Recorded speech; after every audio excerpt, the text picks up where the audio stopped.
جناب داؤد جتوئی صاحب. نحمدہ و نصلی علی رسول الکریم اما بعد فاعوذ باللہ من الشیطان الرجیم بسم اللہ الرحمن الرحیم. جزا اللہ عنا سیدنا محمد صلی اللہ علیہ وسلم و آلہ. حیات النبی ہیں جناب محمد، وہ دربار رب میں مقرب محمد. خدا مانتا ہے جو کہہ دیں محمد، ہم مر جائیں گے کہتے کہتے محمد صلی اللہ علیہ وسلم. سبحان اللہ. جناب اسپیکر، میں 4 مہینے میں پہلی دفعہ آج بولنے جا رہا ہوں، تو میں توقع رکھتا ہوں کہ میں کچھ تجویزات، تنقیدات، یہ جب چیزیں کروں گا تو میں انشاءاللہ کسی کو آفینڈ نہیں کروں گا، لیکن مجھے بولنے کا موقع دیا جائے. جناب اسپیکر، یہ جو الیکشن گزرا ہے، میری عمر اس وقت 30 سال ہے اور میں پہلی دفعہ الیکٹ ہو کے اس ایوان کا حصہ بنا ہوں. لیکن میں یاد کرواتا چلوں کہ اس ایوان سے کوئی تعلق ہمارا کوئی نیا نہیں ہے. 1946 کی قانون ساز اسمبلی، جو پہلی قانون ساز اسمبلی تھی، اس سے لے کر آج تک جتوئی خاندان اس ایوان کا حصہ رہا ہے. اور ہمیشہ جب بھی وہ اس ایوان کا حصہ رہا ہے تو اس نے ہمیشہ کچھ نہ کچھ لوگوں کو ڈیلیور کیا ہے. یہ نہیں کہ حکومتوں میں رہ کے اپنی جائیداد کو آگ لگا کر لوگوں کو دیا ہے. سردار کوڑے خان جتوئی ٹرسٹ، جو میرے گریٹ گرینڈ فادر تھے، انہوں نے 90,000 کنال زمین اس قوم کے لیے، اس لوگوں کے لیے وقف کی کہ صرف تعلیم اور صحت کے لیے، کہ جتنی آمدنی اس سے آئے گی وہ ان لوگوں کو ملے گی. 90% پورے ڈسٹرکٹ مظفر گڑھ میں اس وقت 90% سرکاری جتنی عمارتیں ہیں جناب اسپیکر، وہ ان کی زمین پر، ان کے جو کمرشل زمینیں تھیں اور جو زمینیں تھیں اس کے اوپر عمارتیں بنی ہوئی ہیں. کوئی کسی اور ڈپارٹمنٹ نے ان کو کوئی زمینیں نہیں دی. D P O office, D P O house, D C O office, جتنے بھی، ایون ڈسٹرکٹ جیل ہے، جتنے اسکول کالجز بنے ہوئے ہیں ان کی اپنی ذاتی ملکیت پہ بنے ہوئے ہیں. لیکن جناب اسپیکر، سب سے بڑا دکھ اس وقت ہوتا ہے کہ ایک انسان نے 150 سال پہلے سوچا عوام کا اور یہ کچھ دیا، لیکن آج جو لوگ ہیں اس کمیٹی کے جو ممبرز اور چیئرمین ہیں، 1.5 ارب اس وقت اس کمیٹی کا اکٹھا ہوا ہے. 80 ارب آج تک جو اکٹھا ہوا ہے جب سے انہوں نے وہ ڈونیٹ کیا ہے. 80 ارب سینٹرل گورنمنٹ، سینٹرل پنجاب کے پاس آیا، وہ کہاں گیا کسی کو کوئی پتہ نہیں. ہماری تحصیل میں ابھی تک، آپ کو بتاتا چلوں، علی گڑھ تحریک جو علی گڑھ یونیورسٹی اب بن چکی ہے، علی گڑھ تحریک میں جتنا ریونیو، جتنے ڈونیشنز پورے انڈیا میں اکٹھی ہوئی، نواب کوڑے خان جتوئی نے اکیلے دی.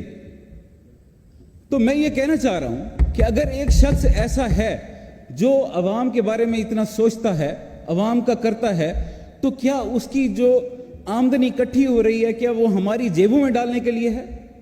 جو ان کے چیئرمین یا ممبرز ہیں، ان سے کبھی بلا کر پوچھا اس ایوان نے کہ بھائی اگر انہوں نے دیا تھا تو وہ کہاں لگا ہے؟ آج تک کسی نے کوئی جواب نہیں دیا. یہاں آ کر میں پوچھتا ہوں، ہماری تحصیل جتوئی ڈسٹرکٹ مظفر گڑھ 5 دریاؤں کے سنگم کے اندر، یعنی کہ ڈیلٹا میں ہے. ادھر سے دریائے چناب ہے، ادھر سے دریائے سندھ ہے، اور سرکی ایک مقام ہے جہاں پہ سارے 5 کے 5 دریا جو ہیں وہ اکٹھے ہو رہے ہیں. جب بھی گرمیوں کا موسم آتا ہے، ابھی موسم آ چکا ہے، یہ فلڈ کا موسم ہے. جب سے 2010 میں سب سے ڈیزاسٹرس جو ضلع قرار پایا تھا وہ مظفر گڑھ تھا، لیکن آج تک ضلع مظفر گڑھ کی یہ تقدیر ہے کہ اس کو اسی کا ریونیو اس پر نہیں لگایا جا رہا. تو میری ایک التجا ہے کہ ہمیں کسی سے کچھ نہیں چاہیے، ہمیں کسی پنجاب کے کسی اس سے کچھ نہیں چاہیے، لیکن ہم جو کہہ رہے ہیں کہ ہمارا جو جنریٹ ہو رہا ہے کم سے کم وہی ہمارے اوپر لگا دیا جائے تو ہم احسان مند رہیں گے. اور جو یہ الیکشن گزر چکا ہے جناب اسپیکر، میں اس کے بعد چاہتا ہوں کہ اس ملک کا نام اسلامی جمہوریہ پاکستان سے ہٹا کر دھاندلی اب مقبوضہ پاکستان رکھ دیا جائے، کیونکہ یہ پاکستان نہیں ہو سکتا جو ہمارے بزرگوں نے بنایا تھا. انہوں نے دولت بھی لگائی، خون بھی جہاں پہ دینا پڑا انہوں نے دیا. ہم جس ٹرائب سے ہیں وہ ٹرائب اپنے جری صفات سے مشہور ہے. ہم نے کبھی پیچھے ہٹ کے نہیں دیکھا. میں نے کبھی اس تصویر کو وہاں آ کر نعرے نہیں مار کے دکھائے کہ بھئی ان کو رہا کرو. یہ ایک سیاستدان ہیں, لیڈر ہیں, اسی لیے میں چاہتا ہوں آپ بھی ایک سیاستدان ہیں, وہاں بیٹھے ہوئے لوگ بھی ایک سیاستدان ہیں. اگر آج ایک سیاستدان اندر بیٹھ کے, جیل میں بیٹھ کے اس کو چھڑوانے والا سیاستدان نہیں ہوگا, تو میں سمجھتا ہوں کہ کل جب یہ لوگ وہاں بیٹھیں گے, تو میں ایک آپ کو بات یاد کرواتا چلوں, جب یہ لوگ وہاں بیٹھیں گے تو آپ شاید ہمارے لیے ایسے ہی ایک تصویر لے کے یہاں پہ کھڑے ہوں, پھر ہم آپ کی باتیں نہیں سنیں گے. اگر ہم میں غیرت ہے تو یہ مکافات عمل ہے. اگر آج آپ بڑا دل کریں گے تو میں آپ کو یاد کرواتا چلوں ہمارا بھی انشاءاللہ بڑا دل ہوگا. اور انشاءاللہ یہ واحد میں سمجھتا ہوں کہ میں اس عمر میں یہ سوچ رہا ہوں کہ ہم سیاستدان ایک دوسرے کو گالیاں نکال رہے ہیں, ہم سیاستدان ایک دوسرے کو گریبان پکڑ رہے ہیں, سڑکوں پہ ننگا کر رہے ہیں. میں سمجھتا ہوں کہ اگر سیاستدان کی عزت نہیں کرے گا تو نہ بیٹھا ہوا افسر کسی کی عزت کرے گا, نہ آپ کی, نہ ہماری, نہ کسی اور کی. تو میں سمجھتا ہوں کہ ہم سب کو یہ لڑائی اکٹھے لڑنی چاہیے.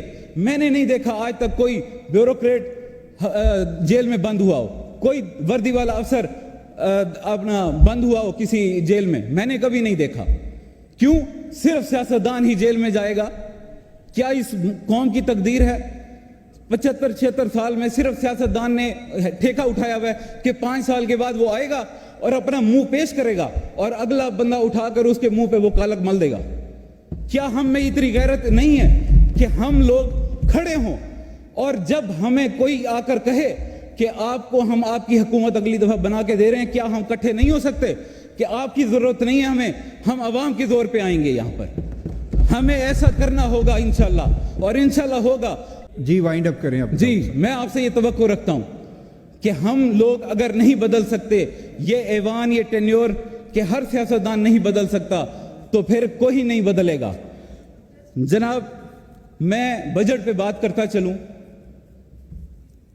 مجھے نہیں پتا, میں کوئی ایک ٹیکنیشین نہیں ہوں اس بجٹ کا, نہ میں نے کوئی فائنانس پڑھا ہے, لیکن میں ایک بات ضرور جانتا ہوں, وہ یہ ہے کہ یہاں پر ایک انڈر پاس بن سکتا ہے اربوں کا, اور ہمارے 250 کلومیٹر میں ڈسٹرکٹ مظفر گڑھ میں 250 کلومیٹر کا جو ڈائیمیٹر یہ ریڈیس ہے, اس کے اوپر ایک پل نہیں ہے کہ جو 2 شہروں کو ملا سکے, جو 2 ڈسٹرکٹس کو ملا سکے.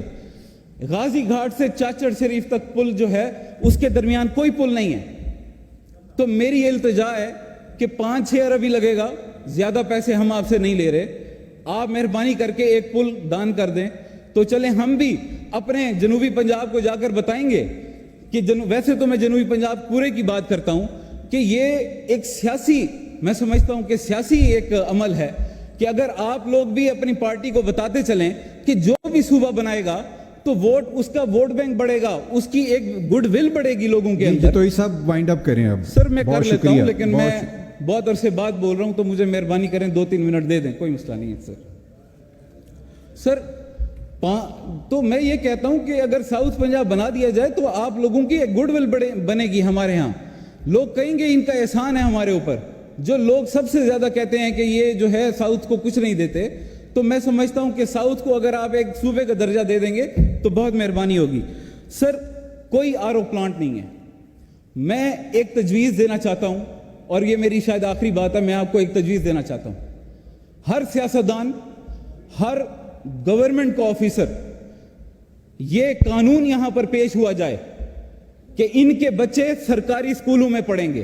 پھر میں دیکھتا ہوں سرکاری اسکولوں کے معیار کیسے نہیں اوپر جاتے.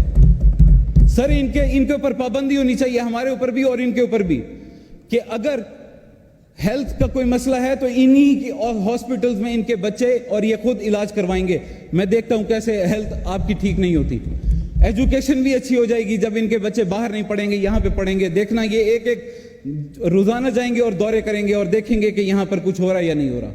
سر ایڈمنسٹریشن جو ہے, جس چیز کی تنخواہ آپ دے رہے ہیں, آلریڈی آپ دے رہے ہیں, کوئی آپ سے وہ نہیں کر رہا, تو میں سمجھتا ہوں کہ جس چیز کی تنخواہ آپ ان کو دے رہے ہیں, صرف آپ نے ایڈمنسٹر کرنا ہے ان کو, آپ نے دیکھنا ہے, نظر رکھنی ہے ان کے اوپر کہ یہ واقعی ہو رہا ہے یا نہیں ہو رہا. بہت شکریہ سر, مہربانی صاحب, بہت شکریہ. محترم